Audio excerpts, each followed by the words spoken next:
Kadang-kadang kita membedakan, memisahkan antara keimanan dan sosial dan hubungan sesama itu kadang-kadang dipisah.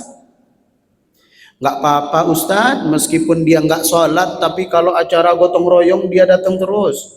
Kalau panitia kurban dia yang paling aktif, berarti kan sosialnya bagus. Padahal sholatnya bermasalah. Apakah begitu? Atau sebaliknya, ke masjid Baitus Salam rajin, setiap hari membaca Al-Quran, tapi tetangga sakit dia nggak tahu dan nggak mau tahu. Tetangga kena musibah dia nggak bertakziah datang, diundang yasinan tahlilan nggak sempat mau datang. Ini kan secara keimanan dia bagus, tapi secara sosial bermasalah. Lalu maka dibahas. Faminhu, maka dari tema yang diangkat itu maruya anin Nabi sallallahu alaihi wasallam. Ada hadis yang diriwayatkan dari Nabi sallallahu alaihi wasallam annahu qala, bahwa sesungguhnya Nabi bersabda. Apa sabda beliau?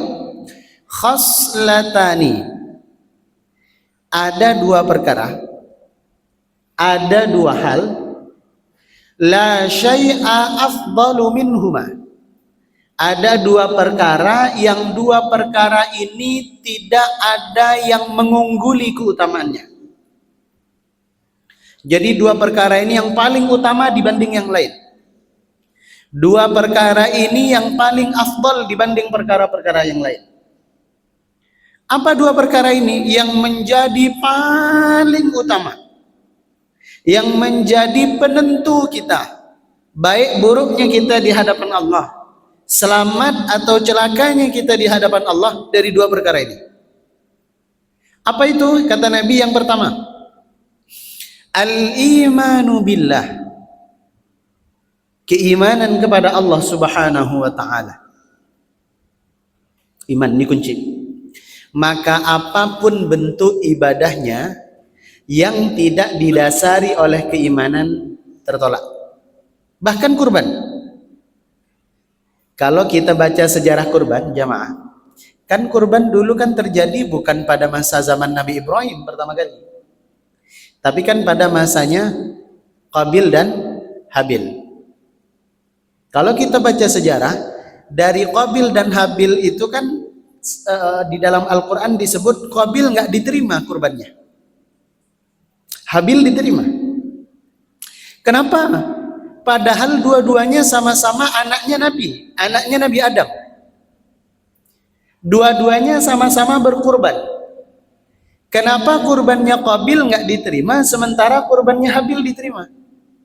Oh, itu mungkin karena ini Ustadz, karena kurbannya Qabil itu hanya berupa tanaman, karena dia petani, maka dia berkurban dengan hasil buminya, makanya nggak diterima. Bukan. Oh, kurbannya Habil diterima karena dia peternak, sehingga yang dia kurbankan adalah lembu, domba, kambing. Bukan itu alasannya. Allah nggak peduli mau yang kita kurbankan hasil bumi, mau yang kita kurbankan kambing, sapi, onta. Bukan itu yang menjadi poin. Yang menjadi poin adalah ternyata Qabil itu berkurban bukan karena Allah, tapi supaya bisa menikahi saudari perempuannya yang bernama Iklimah. Karena tragedi kurban itu diperintahkan oleh Allah karena Qabil dan Habil bersengketa. Kan dulu di zaman Nabi Adam kan belum ada orang lain kan, baru beliau dan keluarganya aja kan manusia kan. Sehingga syariatnya dulu boleh menikah dengan saudara kandung, tapi syaratnya tidak boleh dengan yang lahir bersamaan. Karena dulu Siti Hawa itu lahir dua sekaligus. Lahiran pertama Siti Hawa itu Qabil beserta anak perempuan bernama Iklimah. Qabil lahir tuh, habis itu nyusul Iklimah, lahir kembar kalau kita. Cuma ini laki-laki dan perempuan sepasang. Berapa tahun kemudian lahirlah Habil dan Labuda, sama laki-laki perempuan.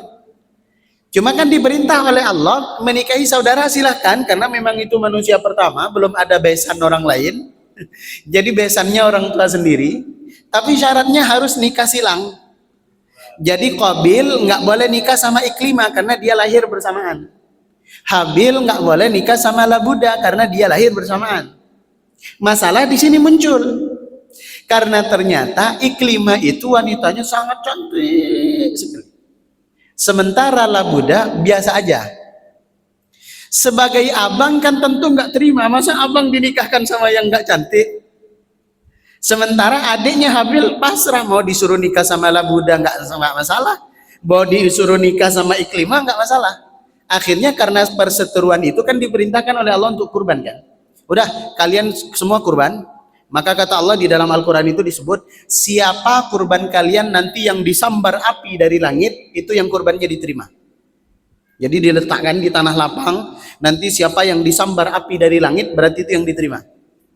Jadi karena Qabil itu petani, berkurban hasil buminya. Karena Habil adalah peternak, kurban dari hasil ternaknya. Dipersembahkanlah dua, ditaruh di tanah lapang. Ternyata yang disambar oleh api dari langit itu adalah kurbannya Habil, yaitu kambing, domba. Nah di sini masalah, kenapa kok Qabil nggak diterima padahal sama-sama kurban, dan Allah nggak menyalahkan, oh kamu karena nggak kurban hewan, enggak, bukan itu masalahnya.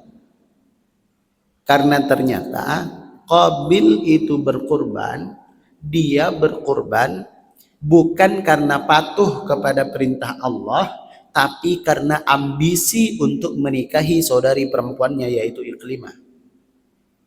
Sementara Habil dia berkurban karena Allah tanpa sedikit pun ambisi, terserah mau dinikahkan sama siapa.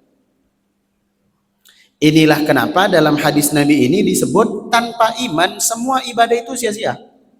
Kurban kemarin karena Allah, karena enggak karena Allah, beda. Bukan dilihat dari berapa mahal hewan kurbannya, bukan dilihat dari seberapa gemuk hewan kurbannya. Ya, itu salah satu keutamaan, tapi bukan penentu. Karena penentu keimanan kepada Allah. Maka dijelaskan di dalam Al-Quran tentang kurban, la yanalallaha luhumuha. Sebenarnya yang sampai kepada Allah itu bukan dagingnya, wala dima'uha, juga bukan darahnya. Lalu apa yang sampai kepada Allah? Walakiyanaluhut taqwa minkum, akan tetapi niat yang tulus karena Allah itulah yang sampai kepada Allah. Itulah mengapa tentang ibadah sekali lagi bukan besar kecilnya, bukan banyak sedikitnya, tapi niatnya karena siapa?